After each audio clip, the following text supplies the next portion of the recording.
जिस मैदान में हम लोगों ने ये कार्यक्रम किया है, ये सरकारी मैदान होगा। कभी हम यहां के राजा थे, कभी इस जमीन के मालिक थे। आज हमारा कब्रिस्तान भी नहीं है यहां। आपको जीने की जगह तो बहुत दूर है, मरने की भी जगह नहीं है यहां पर। कोई आदमी बताए खड़े होके कि कहां पर गुना में आदिवासियों के लिए 20 एकड़ जमीन है, सामाजिक जमीन है, बताइए कहां है? चलो वो मत बताओ, आदिवासियों का कब्रिस्तान बताओ मेरे को, कहां पर है गुना में? कैसे समाज है ये? इसको समाज बोलते हैं? जिस समाज के लिए मरने को भी जगह नहीं, जीने को भी जगह नहीं, ये कैसे मुमकिन है भाई? इसको समाज नहीं बोलते। मुस्लिम भाइयों के कब्रिस्तान है, उनके मदरसे चलते हैं, 5 साल का बच्चा भी उनका मदरसे में जाता है। वो अपने बच्चे को बोलता है ये कुरान शरीफ है, ये तेरे जीने मरने का रास्ता है। उनके लोग कचरा भी चुनता होगा मुस्लिम समाज का आदमी, तो समाज के बदौलत उसकी ताकत बहुत बड़ी होती है, क्योंकि उसके पीछे समाज है। उनकी मस्जिदें चलती है, उनके स्कूल चलते हैं, उनके कॉलेजेस चलते हैं। वो अपने बच्चे के हाथ में ग्रंथ देता है जिसको कुरान बोलते हैं आप, उसको बताता है बेटा ये तेरे जीने मरने का रास्ता है। एक क्रिश्चियन आदमी अपने बच्चे को बाइबल देता है। उनके भी स्कूल चलते हैं, चर्चेस चलते हैं। 16 साल की लड़कियां नन बन जाती है समाज के लिए। वो भी अपने बच्चे को बताते हैं कि बेटा ये बाइबल है, तेरे जीने मरने का रास्ता है। हिंदू समाज के लोग, एक ब्राह्मण भाई अपने बच्चे के हाथ में वेद देता है, कुरान देता है, रामायण देता है और उसको बोलता है बेटा ये तेरे जीने मरने का रास्ता है। उनके स्कूलें चलते हैं, आरएसएस जैसा उनका संगठन चलता है, आज पूरे देश में छाए हुए हैं। वो उनके हाथ में देश की सत्ता है, वो जो बोलते हैं सब लोग मान लेते हैं। बौद्ध भाई जो डॉक्टर बाबा साहब आंबेडकर के विचारों में विश्वास करते हैं, उनके भी बौद्ध विहार चलते हैं, उनके भी कॉलेजेस चलते हैं, स्कूल चलते हैं। वहां पर भी समाज के लिए भिक्खू बन के घूमते रहते हैं। वो भी अपने बच्चे के हाथ में ग्रंथ देते हैं डॉक्टर बाबा साहब आंबेडकर का, बुद्ध और उसका धम्म, और वो बच्चे को बताते बेटा ये तेरा सामाजिक ग्रंथ है, इसको लेके चल। मैं आपसे पूछना चाहता हूं, कौन सी किताब है जो आप अपने बच्चों के हाथ में देंगे? क्या दोगे? आपका बच्चा पूछेगा मैं इस देश में कौन हूं, मेरा इतिहास क्या है, मेरे दोस्त कौन है, मेरे दुश्मन कौन है, मेरा सांस्कृतिक इतिहास क्या है? कौन सी किताब दोगे आप? कौन बताएगा? क्या दोगे आप? जब तक के किसी समाज का मिशन नहीं चलता है तब तक के वो समाज जिंदा नहीं रहता है। आपका क्या मिशन चल रहा है? अपने यहां तो पूरी वैचारिक कांडोगिरी चल रही है। भिलाला अलग भाग रहा है, बारेला अलग भाग रहा है, भील अलग भाग रहा है, सरदार अलग भाग रहा है, सहारिया अलग भाग रहा है, गोंड अलग भाग रहा है। अबे तुम्हारा डीएनए एक है, तुम्हारी संस्कृति एक है, तुम्हारा खून एक है, तुम्हारे अधिकार एक है, तो समाज भी एक होना चाहिए। ये बिलाला का संगठन, ये भील का संगठन, इसको वैचारिक गांडूगिरी बोलते हैं। ये 2 पल्ले की दुकान लगा रहे हैं सब लोग। समाज एक जगह कैसे आएगा इसके बारे में सोचो। इस देश में हिंदू होना बड़ी बात नहीं है, इस देश में मुसलमान होना बड़ी बात नहीं है, इस देश में क्रिश्चियन होना बड़ी बात नहीं है। इस देश में बड़ी बात है आदिवासी होना। जैसे ही आप अपने आप को आदिवासी बोलते हो, वैसे ही आपके मन में भावना आती है कि मैं इस देश का मालिक हूं, मैं इस देश में सबसे पुराना नागरिक हूं। ये सच्चाई है भाइयों। मोदी जी खड़े हो गए हमारे आदिवासी आदमी के सामने, सादा वाला पानी देना बाबा।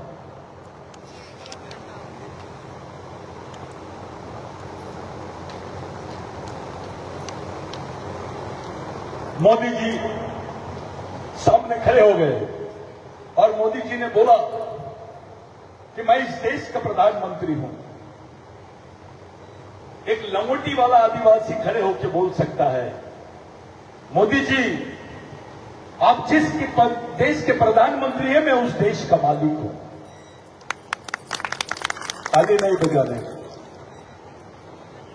क्यों? क्योंकि तुम आदिवासी हो। बेवकूफ बना रहे हम लोगों को,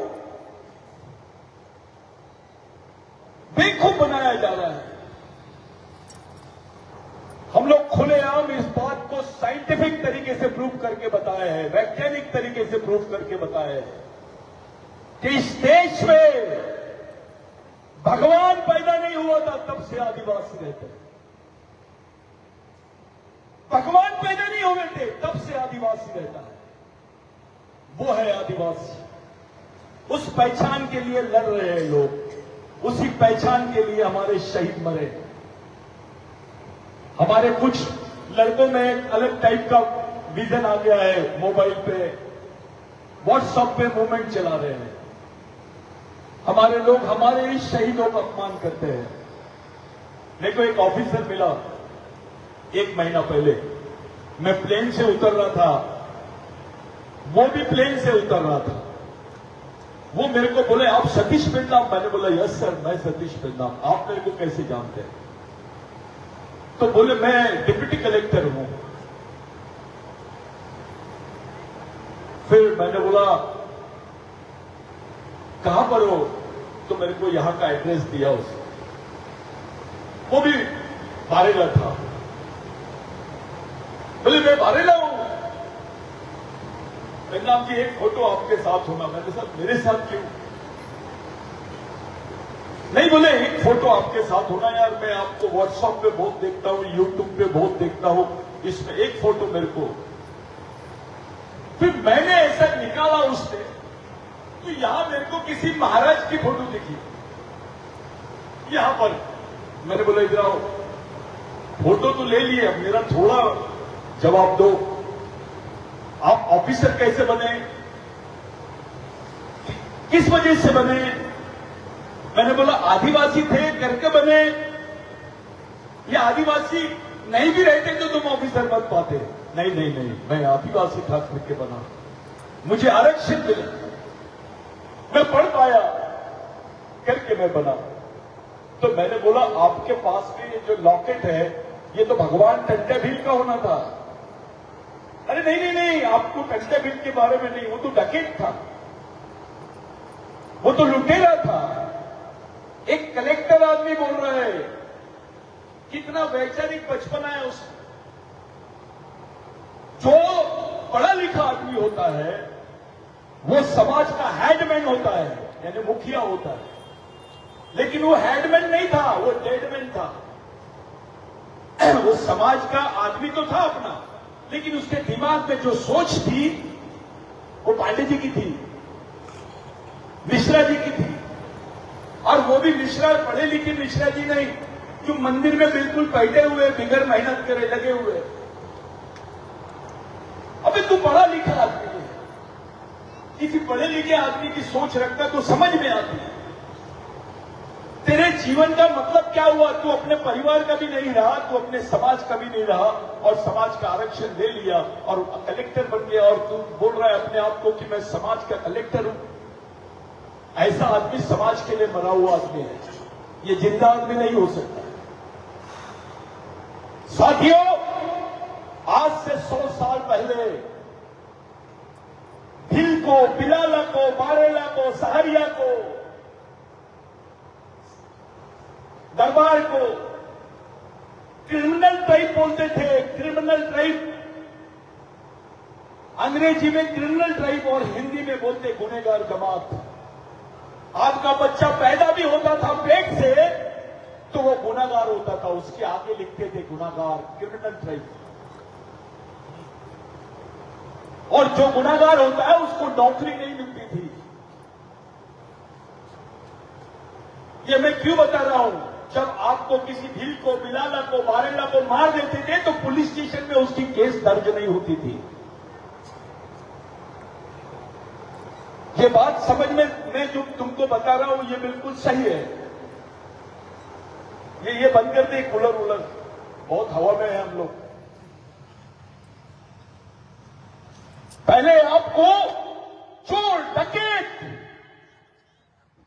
गुनाहगार, आपके बच्चे को बोला जाता था, आदिवासियों के बच्चों को मार देते थे तो उसकी एफआईआर नहीं होती थी, क्योंकि इस देश में ऐसा कानून था कि ये आदिवासी लोग हैं, ये क्रिमिनल ट्राइब है, इनको शहरीकरण कहीं पे भी जाके तुमको मारते थे, मर्डर कर देते थे तो भी एफआईआर दर्ज नहीं होती थी। ये हालात थे अपने समाज के।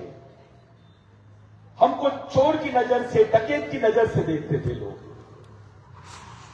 उस वक्त भगवान टंट्या भील को ये बात उनके जो शिष्य थे भगवान रेंगा कोरकू, उन्होंने बताया कि भगवान आपको सब लोग ढूंढ रहे हैं, पूरी पुलिस ढूंढ रही है, और अपने लोगों को तो ये लोग नौकरी भी नहीं मिलेगी, अपने आने वाली पीढ़ियों को होलकर में भी नौकरी नहीं मिलेगी और प्रदेश में भी नौकरी नहीं मिलेगी, क्योंकि अपने आगे लिखा हुआ है भगवान क्रिमिनल, यानी ये क्या होता है तो गुनाहगार,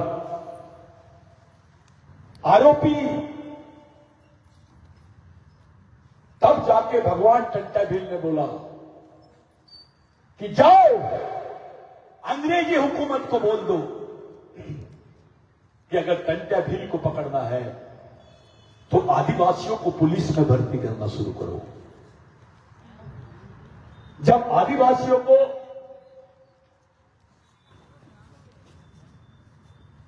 पुलिस में भर्ती शुरू हुई, वहां से आपके भील को, बिलाला को, बारेला को नौकरियां मिलना शुरू हुई। तब तुमको सरकारी महकमे में नौकरियां मिलना शुरू हुई। ये किसी भगवान ने नहीं दिया, ये टंट्या भील ने दिया। पहले तुम्हारे जमीनों के साधवारा नहीं थे। ये मैं जो बोल रहा हूं ये रिकॉर्ड पे बोल रहा हूं। पहले हमारे समाज के साधवारा नहीं थे, जमीनें हमारे पास में थी लेकिन उसका अधिकार दूसरों के पास में था। इसलिए आदिवासियों की जमीनें मुट्ठी भर नमक से भी छीन लेते थे लोग कि हम देखो मुट्ठी भर नमक दे रहे हैं, उसके बदले में तेरी जमीन मेरे को दे दे। एक बाल्टी पानी दे रहे हैं तो उसके बदले में जमीन दे दे। ये हालात अपने समाज के थे। उस लड़ाई को 29 साल लड़ा भगवान टंट्या भील ने। तब जाके तुम साधवारा नहीं, पहले तुम्हारे साधवारा में लिखा रहता था भूधारक। क्या लिखते थे? भूधारक। बाद में तुम्हारे साधवारा में लिखने में आया भूमालक। तुमको मालिक बनाने वाले भगवान का नाम है टंट्या भील। तुम्हारे हिस्से में जमीन किसी नेता के वजह से नहीं आई, किसी राजा के वजह से नहीं आई, किसी भगवान की वजह से नहीं आई। तुम्हारे हिस्से में जमीन आई है टंट्या भील की वजह से। कितना बेईमान समाज है ये। किसी आवा बावा अंडित पंडित किसी के भी पीछे जा रहा है, लेकिन उसको मालूम नहीं उसका ओरिजिनल भगवान कौन है। तुम्हारे बदन पे कपड़े हैं, ये भगवान टंट्या भील की देन है। तुमको नौकरी मिल रही है, वो भगवान टंट्या भील की देन है। डॉक्टर बाबा साहब आंबेडकर भी टंट्या भील से प्रेरणा लेते थे। इसी मऊ में डॉक्टर बाबा साहब आंबेडकर की जन्म स्थल है और उसी मऊ में भगवान टंट्या भील का स्थान है, जिसको पाताल पानी बोलते हैं। डॉक्टर बाबा साहब आंबेडकर की मां बचपने में भगवान टंट्या भील के जैसा उनको बचपने में डॉक्टर बाबा साहब आंबेडकर को बोलती थी कि भाई टंट्या भील बनना।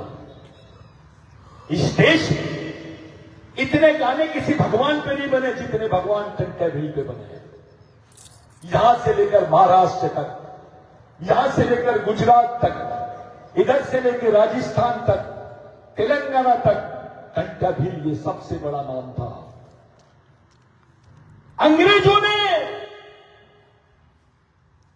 उसको रॉबिन हुड बोला। जिनके मार रहा था टंटा भील, जिनके खिलाफ में लड़ रहा था वो, उन लोगों ने बोला he is the living God,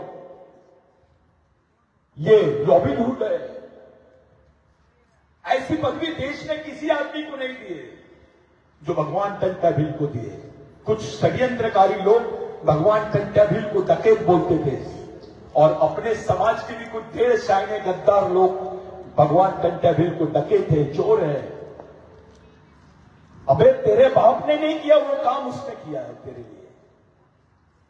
तेरे आगे जो भील लगता है, बिलाला लगता है, बारेला लगता है, सहारिया लगता है, गोंड लगता है, उससे पहले सब ये समझते हैं कि ये टंटा भील का वंशज है। वो जमीन तुम्हारे हिस्से में आई तब कोई नौकरियां नहीं थी, तब जिंदा रहने का एकमेव साधन था जमीन, खेती। अगर जमीन नहीं होती तो तुम खाना नहीं उगा सकते थे, अनाज नहीं उगाते, अनाज नहीं उगाते तो खाते क्या? कौन खिलाता तुमको? ये टंटा भील की देन है। साथियों, जब टंटा भील को बोला गया, पकड़ा गया, अपने ही लोगों ने पकड़ा है। जयचंद बोलते जिसको, विभीषण बोलते हैं। अपने समाज में विभीषणों की फौज ज्यादा हो गई है अभी। रावण कम हो गए हैं, विभीषण ज्यादा हो गए हैं। रावण तो आदिवासी था, शबरी भी आदिवासी थी। शबरी ने राम का इलाज कराई, उसको ट्रीटमेंट दी। 12 किस्म के बेर होते हैं, 6 किस्म के बेर पॉइजनस और 6 किस्म के बेर मेडिसिनल होते हैं। कोरोना आया था, क्या दे रहे थे तुमको? बूस्ट करते थे बॉडी को, वो दवाइयां थी। उस वक्त शबरी भगवान रावण की मां की बहन, यानी रावण की मौसी, हेट्टी की बहन, वो शबरी ने राम जी का ट्रीटमेंट करी। ट्रीटमेंट उनको वायरल हो गया या कुछ हुआ, उसको उनका इलाज करी। लेकिन शबरी तो डॉक्टर होगी अगर उसने राम जी का इलाज करी तो, जबकि राम जी से उम्र में ज्यादा। लेकिन फोटो कैसे बनाते हैं? शबरी को राम जी के पैरों के पास रखते थे। हनुमान जी जिन्होंने इतनी मदद की है राम जी की, उनको भी पैरों के पास रखते थे। अबे डॉक्टर बड़ा रहता है कि मरीज?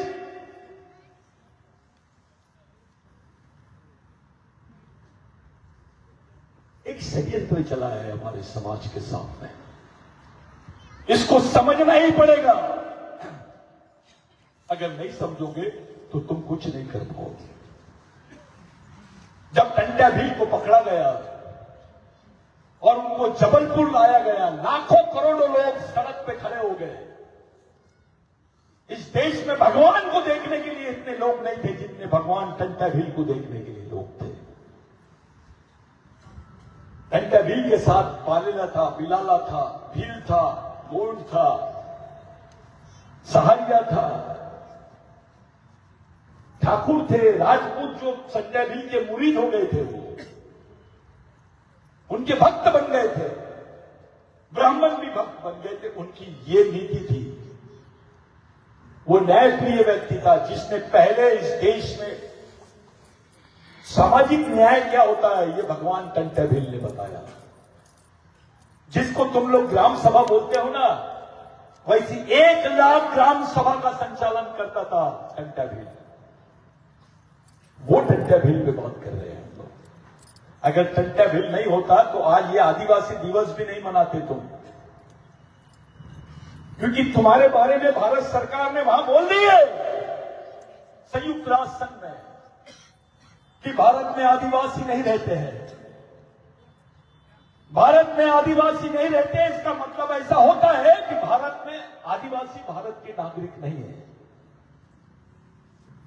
और उसमें और एक बात बोली गई कि कुछ भील वंश के लोग हैं जो आदिवासी जैसे नहीं दिखाई देते हैं। यानी पूरे भील वंश को इंटरनेशनल कॉन्स्टिट्यूशन से बाहर निकालने का षड्यंत्र है। अंतरराष्ट्रीय संविधान से बाहर। अरे आज तुम्हारे पास आदिवासी पहचान है तो तुम्हारा बच्चा पढ़ रहा है, नौकरियां लग गई है, तुम्हारी जमीनें सुरक्षित है, तुम्हारे बदन पे कपड़े है, घर है। जिस दिन ये पहचान छीन लेंगे तुमसे, तब कहां जाएंगे तुम?